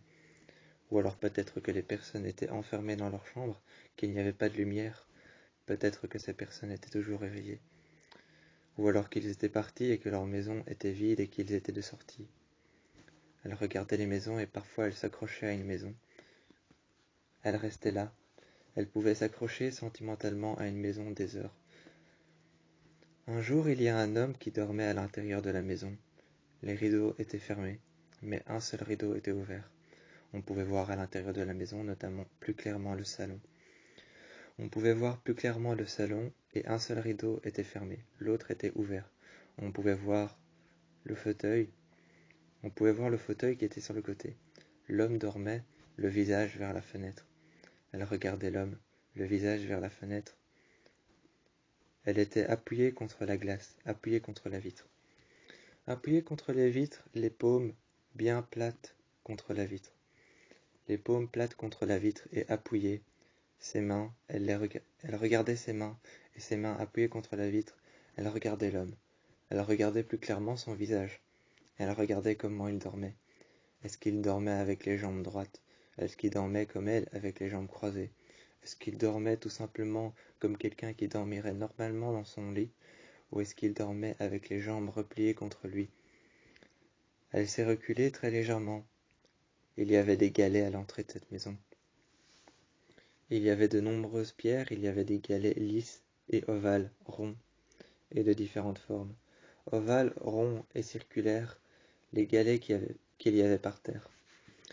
Les galets qu'il y avait par terre, elle les regardait, et elle essayait de mettre ses baskets noires au bon endroit.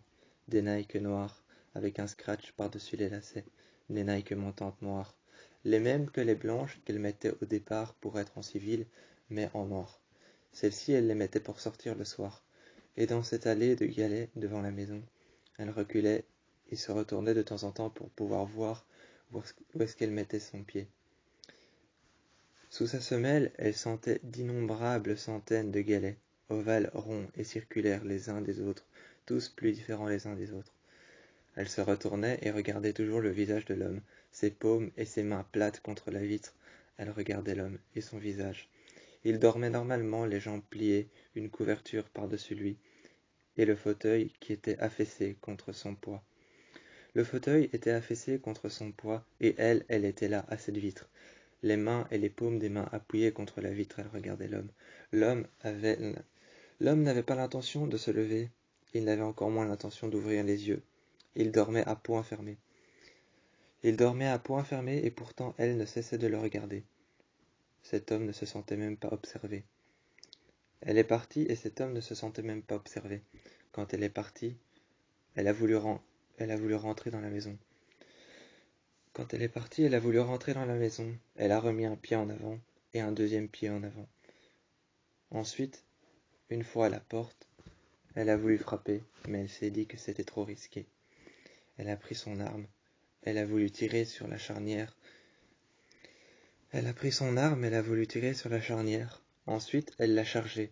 Elle a mis son doigt sur la détente, et là, elle a voulu tirer sur la serrure. Elle a voulu tirer sur la serrure. Elle a voulu ouvrir la charnière. Avec la pression de son fusil, d'un coup de revers de la main, elle l'aurait chargé et elle aurait tiré. Mais elle ne l'a pas fait. Elle est partie et Alex a regardé une dernière fois en mettant ses mains à plat contre la vitre. Elle a regardé une dernière fois l'homme. Ensuite, elle est partie et elle a tracé son chemin. Elle a tracé son chemin dans le noir, ensuite elle est partie. Mais maintenant, la seule chose qu'elle avait en tête, c'était cet homme. C'était le visage de cet homme qui dormait sur le fauteuil affaissé sur lequel son poids devait être très résistant. Son poids devait être très résistant et le fauteuil était affaissé. L'homme dormait et elle était partie depuis bien longtemps. Elle avait encore l'image de cet homme avec son poids affaissant ainsi le fauteuil. Son poids lourd affaissant le fauteuil, elle avait encore l'image de cet homme qui dormait, avec le fauteuil affaissé, avec la couverture contre lui. Avec la couverture contre lui, le fauteuil affaissé, avec le lustre au-dessus qui était éteint. Le lustre au-dessus qui était éteint. Le fauteuil qui devait être un fauteuil en cuir. A priori, ça devait être un fauteuil en cuir, il était presque sombre, presque noir. Mais il était un peu brun, très très foncé. Ça devait être un fauteuil brun, en cuir brun, mais légèrement plus atténué. Ce devait être un fauteuil en cuir brun foncé. Certes, ce n'était pas ce qu'il y avait autour du fauteuil qui l'intéressait, c'était la personne qu'il y avait dans le fauteuil qui l'intéressait. Cet homme qui était en train d'affaisser les coussins. Cet homme qui était en train d'affaisser les coussins, ce n'était pas le fauteuil ou en quoi était fait le fauteuil. Ce n'était pas qu'il soit fait en cuir ou qu'il soit fait en tissu, ou qu'il soit brun, ou qu'il soit noir. Mais elle savait que le fauteuil était un fauteuil en cuir brun usé, très très foncé, presque de la couleur marron noir. Elle l'a regardé, et presque de la couleur marron ou presque de la couleur noire. C'était un fauteuil brun. Ce fauteuil brun, lui, elle ne lui paraissait pas familier, mais l'homme qu'il y avait dedans, qui était en train de dormir, lui paraissait familier. Elle l'a regardé attentivement, ses mains à plat contre la vitre pendant longtemps. Ensuite, elle a tracé son chemin, elle n'avait plus que l'image de l'homme en tête. L'homme dormait, mais pour elle, il était comme inconscient. Il était temps de rentrer dans cette maison, de prendre cette maison pour cible, de prendre l'homme et de partir chez elle. Maintenant, elle ne pensait plus qu'à une chose, s'introduire dans la maison, prendre l'homme et repartir chez elle, mettre l'homme dans son 4x4, ou alors son 4x4, ou alors peut-être sa petite voiture noire. Car elle avait un 4x4, elle avait un 4x4 et elle avait une petite voiture noire, une petite voiture de civil qu'elle prenait souvent. Et cette petite voiture civile, cette petite voiture noire de civil, elle se demandait encore s'il y avait la place pour mettre un homme à l'intérieur. Elle a ouvert le coffre et elle a regardé, mesurant avec ses bras et mesurant avec ses avant-bras et ses doigts ainsi que son pouce et son index. Plusieurs fois elle a mesuré le coffre. Elle a regardé et elle a dit que c'était bon, peut-être qu'une personne avec les jambes pliées, peut-être qu'un homme comme lui avec les jambes pliées, pourrait bien résister à un coffre aussi petit. Elle est rentrée dans la maison et avec son arme, elle a finalement pris le temps, de rester avec la femme de l'homme, pointant son doigt sur son front. Elle l'a regardé et la jeune femme était par terre. Elle avait ses talons sur sa cuisse. La jeune femme était par terre, effrayée. Elle hurlait au secours et elle essayait d'attraper son GSM pour pouvoir composer le numéro de la police et des urgences. Alex, elle, avait son arme en main et elle n'avait pas encore le doigt sur la détente. Elle disait à la femme que si elle prenait son GSM et qu'elle composait les numéros pour la police, l'ambulance et peut-être voire même les pompiers, elle appuierait sur la détente et elle n'hésiterait pas une seconde à tirer. La jeune femme la regardait, elle était horrifiée, elle était terrifiée et n'osait plus bouger. Elle n'avait même plus la pensée de toucher à son GSM et d'appeler la police et d'appeler les pompiers ou même encore d'appeler l'ambulance. Alex a dit « C'est bien, maintenant reprends ton bras et remets-le contre toi ». La jeune femme a repris son bras et l'a remis contre elle. Elle était horrifiée et terrifiée, elle n'osait même pas parler. Alex a donc appuyé très légèrement sur la détente. et elle a dit, si j'appuie encore ne serait-ce qu'un instant un peu plus fort, je tire une balle. La jeune femme a pris son mari, l'a réveillé, et a alors demandé et essayé de persuader son mari de partir avec Alex. La jeune femme a persuadé finalement son mari de partir avec Alex.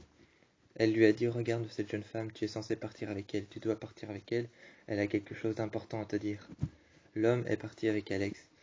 Alex a fait un dernier geste de la tête à la femme.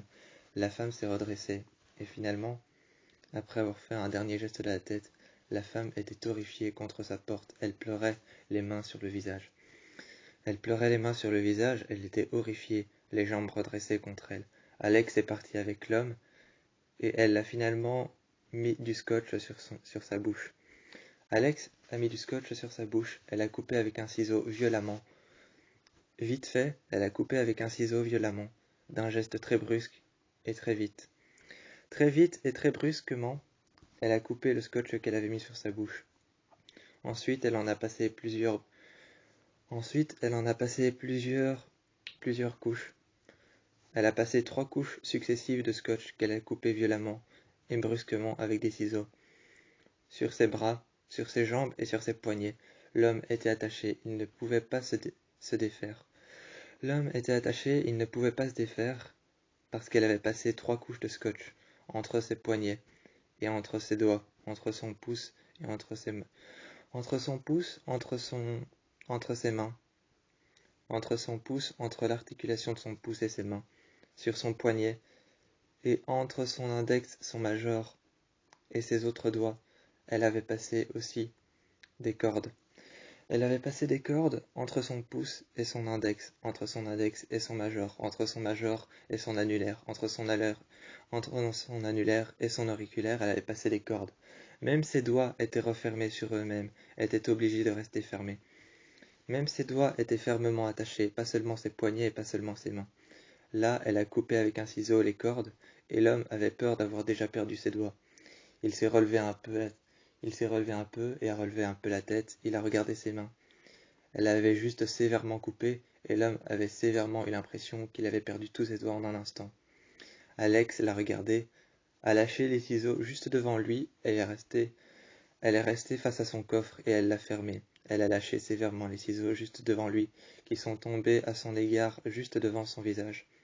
Là, elle a dit, jamais je ne te couperai un doigt, jamais je ne te ferai de mal. L'homme a levé la tête comme s'il disait « Bien sûr ». Comme si d'un air ironique, il disait « Bien sûr », comme si j'allais vous croire.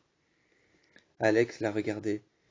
Elle s'est abaissée et avec son fusil, elle l'a déchargé, a déposé les munitions dans le coffre, a déposé son fusil dans le coffre et a pris le chargeur à l'avant. L'homme a levé les yeux au ciel et une fois encore il a répété « Bien sûr », comme si j'allais vous croire, avec un air ironique, avec un peu de soupçon et de sarcasme.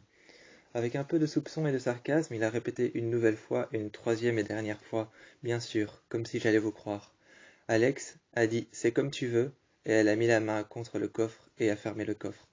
Lorsqu'elle a démarré, l'homme a senti le moteur commencer à démarrer. Elle a fait de la vitesse et elle a commencé à rouler de plus en plus vite, rejoignant ainsi son domicile. Traînant l'homme par les pieds à l'intérieur de chez elle, elle a ouvert la porte qui était restée ouverte. La porte qui était restée ouverte, elle a traîné l'homme par les pieds. L'homme était couvert de terre et couvert d'humidité et d'eau de pluie. Lorsqu'il était à l'intérieur, elle a posé ses pieds et ses jambes qui sont tombés d'un coup sec sur le sol.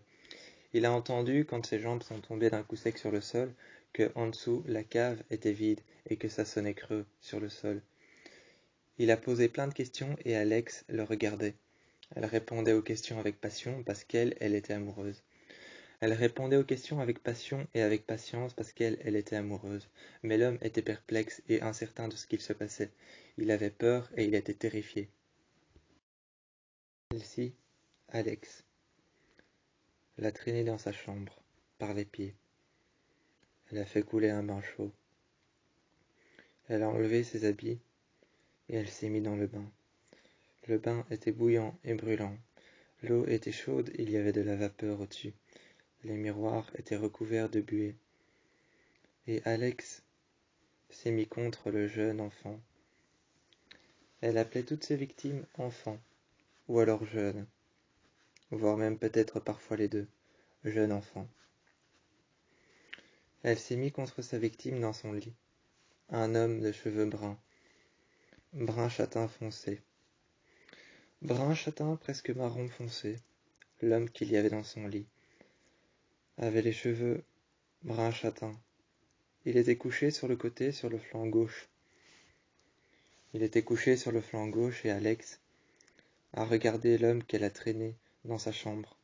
La porte de la salle de bain était ouverte et elle l'a traîné dans sa chambre. Elle a défait les lianes, les cordes.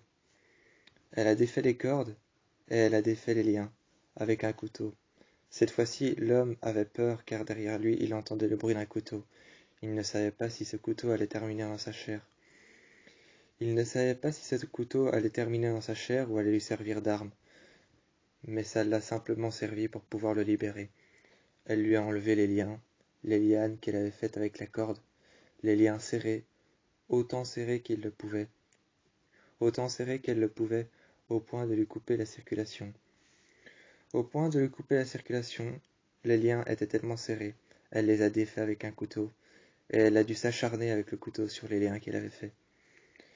Une fois l'homme libéré de ses liens, libéré de ses lianes et des cordes, ainsi que du scotch, du papier, ainsi que libéré du scotch et du papier qu'il y avait par terre sur lequel il était écrit « Je vais te poser une unique question ». Il était écrit avec un stylo noir sur le côté ouvert. La plume du stylo était contre la feuille, et il y avait encore de l'encre qui coulait sur le côté. Il était écrit sur ce papier qu'elle regardait attentivement, en même temps de regarder les chaussures noires talons aiguilles de Alex. En même temps de regarder les chaussures noires talons aiguilles de Alex, il y avait ce papier sur lequel il y avait l'encre qui coulait, qui s'écoulait aussi sur le plancher, avec la mine du stylo et la plume du stylo qui était juste sur le côté. Il était écrit « Je vais te poser une et unique question, et je vais te demander ton nom ». L'homme a pris légèrement avec sa main le stylo. Légèrement avec sa main, il a pris le stylo. Il a écrit son nom. Alex l'a pris, l'a regardé, et lui a dit « Ok ». Sans prétendre une seule fois que c'était peut-être son vrai nom ou alors un faux nom qu'il avait écrit, sans prétendre qu'elle avait trouvé son nom, ou qu'elle avait trouvé peut-être voire même son identité, sans l'appeler par son nom une seule fois alors que sur le papier il était demandé de dire son nom. Alors que sur le papier il était demandé de dire son nom, alors que sur le papier il était même demandé d'écrire son nom et de le dévoiler. Elle n'a même pas pris le temps, elle n'a même pas pris un instant pour pouvoir prêter attention à son nom. Elle l'a juste appelé. L'homme est arrivé. Elle a dû le traîner par le dos en mettant le canon de son fusil contre son dos. Contre son dos, entre ses omoplates. Contre son dos, entre ses omoplates qui se rejoignaient presque, tellement bâillonnées vers l'arrière. Tellement bâillonnées, tellement ficelées. Les cordes étaient tellement serrées que ça lui coupait la circulation. Bâillonné et serré avec un foulard qui avait été serré et qui avait été accroché derrière lui avec un nœud. Accroché derrière lui avec un nœud, ce foulard était tellement serré dans sa bouche que ça lui faisait mal aux joues, que ça lui faisait mal entre les lèvres. Ça lui faisait mal entre les lèvres, ça lui faisait mal aux joues. Le foulard était tellement serré. Les liens qu'il y avait derrière avec de la corde et de la ficelle étaient tellement serrés que ça lui coupait la circulation. Ses poignets étaient presque bleus ou alors presque mauves, mais la circulation de son sang dans ses doigts avait presque disparu.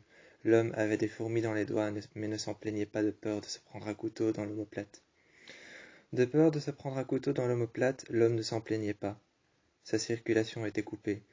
Ses poignets étaient bleus et mauves, et il avait des fourmis dans les doigts. Il avait des fourmis dans les doigts, et il ne sentait plus clairement ses doigts. Le bout de ses doigts était presque blanc. Presque blanc terne, presque aussi blanc qu'il ne l'imaginait.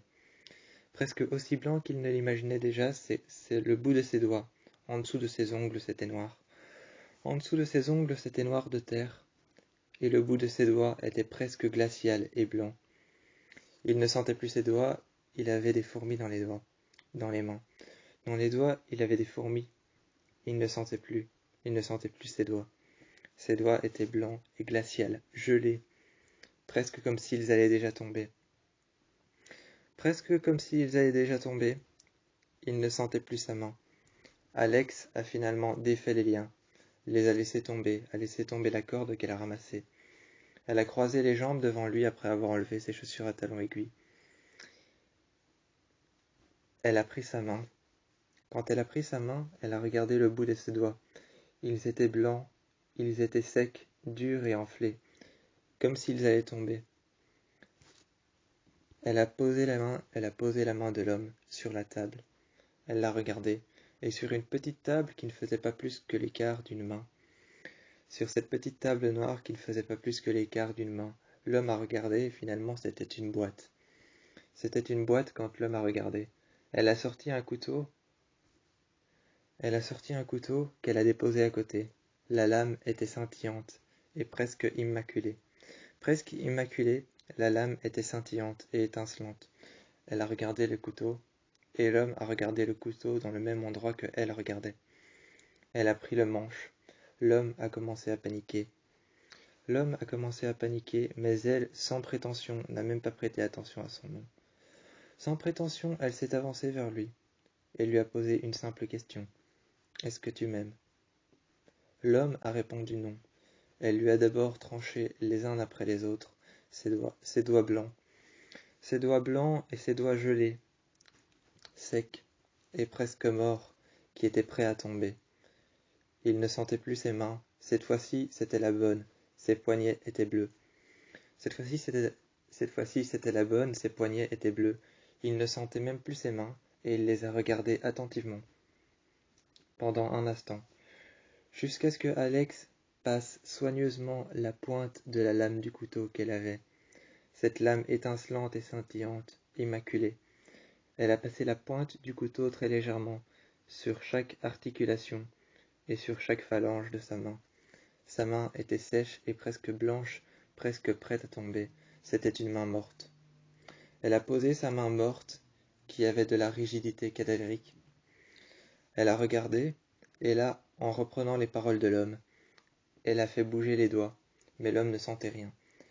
Et elle l'a regardé, a repris ses paroles, et elle a dit « Bonne rigidité, aucune rigidité cadavérique ». Elle a déposé la main, et elle lui a coupé les doigts les uns après les autres, en prétendant que c'était le seul traitement. L'homme a hurlé, et quand l'homme a dit non, après lui avoir posé la question « Est-ce que tu m'aimes ?», la jeune femme a chargé son fusil. L'homme était paniqué, et il saignait des doigts. Il saignait des doigts et saignait de la main. Il avait les poignets bleus et avait très mal. Le jeune garçon derrière lui, qui était bâillonné et qui avait un foulard dans la bouche. Le jeune garçon de 20 ans derrière lui était sur une pile de morceaux de verre, les genoux à terre.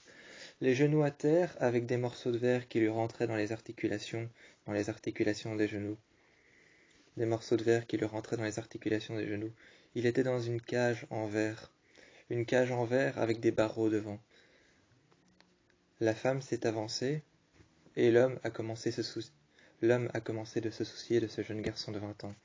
Il s'est soucié de ce jeune garçon de 20 ans, et la jeune femme, Alex, s'est avancée vers la cage et a dit « T'inquiète pas, c'est pas du verre, c'est du plexiglas ». Le jeune garçon de 20 ans, faisait des signes de l'intérieur. Affolé, il faisait des signes de l'intérieur. Cette cage avec les barreaux devant le plexiglas. Cette cage avec les barreaux devant le plexiglas était assez solide, mais pas assez solide pour qu'une balle puisse la transpercer. Elle a frappé dessus 2 fois avec le bout de son doigt, comme si elle frappait à une porte. Et elle a dit « T'inquiète, c'est du solide ». Elle a regardé le jeune homme de 20 ans, elle s'est tournée, a chargé son arme, et a regardé l'homme de 20 ans, a déposé son arme devant l'homme qu'elle avait ramené chez elle, qu'elle avait bâillonné, qu'elle avait ligoté, auquel elle lui avait mis des cordes contre les poignets, auquel elle lui avait mis des cordes entre les pieds, entre les jambes, et auquel elle lui avait ficelé les bras. Elle avait regardé l'homme et lui a dit « C'est peut-être du plexiglas, mais pas assez solide pour qu'une balle de fusil. » Elle lui a dit « C'est peut-être du plexiglas, mais pas assez solide pour qu'une balle de fusil puisse rentrer à l'intérieur et percuter la personne qui s'y trouve. » Le jeune garçon était perturbé. Il ne savait même pas s'il allait mourir ou non. Le jeune garçon était perturbé, il ne savait pas s'il allait mourir ou non. Par terre, ses genoux saignaient. Ils étaient ouverts, la chair avait été coupée, tranchée. La chair avait été coupée, tranchée, la chair était tranchée. Il avait des coupures sur les genoux, ses genoux étaient par terre, et ses genoux étaient sur le sol, un sol qui était couvert de petits morceaux et de petits fragments de verre et de petits fragments de miroir. Il était en train de crier et ses bras étaient retirés vers l'arrière. Ses bras étaient décidément retirés vers l'arrière, et ses bras étaient accrochés vers l'arrière, avec ses épaules qui étaient presque étirées vers l'arrière eux aussi. Ses omoplates se tournaient presque vers l'arrière. Ses omoplates se tournaient presque vers l'intérieur et se rejoignaient presque les uns les autres. Ces omoplates qui se rejoignaient presque les uns les autres, tournaient vers l'arrière, se rejoignaient presque et se touchaient presque l'un l'autre. On voyait que son dos était faible et était peut-être presque plat. On voyait que son dos était faible, presque plat, qu'il n'y avait presque aucune trajectoire de la colonne vertébrale, qu'on n'apercevait aucun vertèbre. La jeune femme a passé le couteau très légèrement après avoir ouvert la porte de la grille, un grillage, et puis être rentrée à l'intérieur de la cage. Elle a regardé les vertèbres qui ne ressortaient presque pas. Son dos était plat. Seules ses omoplates se rejoignaient presque. Elle l'a regardé, et en lui disant « Chut », elle a passé son couteau sur chaque vertèbre de sa colonne vertébrale qui ne se voyait presque pas. Le mouvement de l'ondulation de la colonne vertébrale. Le mouvement de l'ondulation de la colonne vertébrale, car il était retiré vers l'arrière, et son dos était penché vers l'intérieur, ne se voyait presque pas. Elle a passé le couteau très infimement du côté où ça ne coupait pas. Du côté où ça ne coupait pas, elle a passé très infimement le couteau et très légèrement sur sa peau, dans son dos. L'homme de 20 ans ne savait même pas s'il allait terminer avec un couteau planté sur le bord de ses côtes. Il ne savait même pas s'il allait terminer avec un couteau planté sur le bord de ses côtes ou alors planté à l'arrière de son dos. Il ne savait encore moins s'il allait mourir. Alex s'est retiré, a fermé la grille et puis ensuite est sorti de la cage. L'homme l'a regardé avec un regard incertain. Alex lui a posé une dernière question. « Est-ce que tu m'aimes ?» Toujours la même question. La dernière question, c'était « Est-ce que tu m'aimes ?» L'homme a répondu non. Elle a égorgé le jeune homme. Le sang est tombé sur les morceaux de miroir. Le sang est tombé sur les fragments de verre.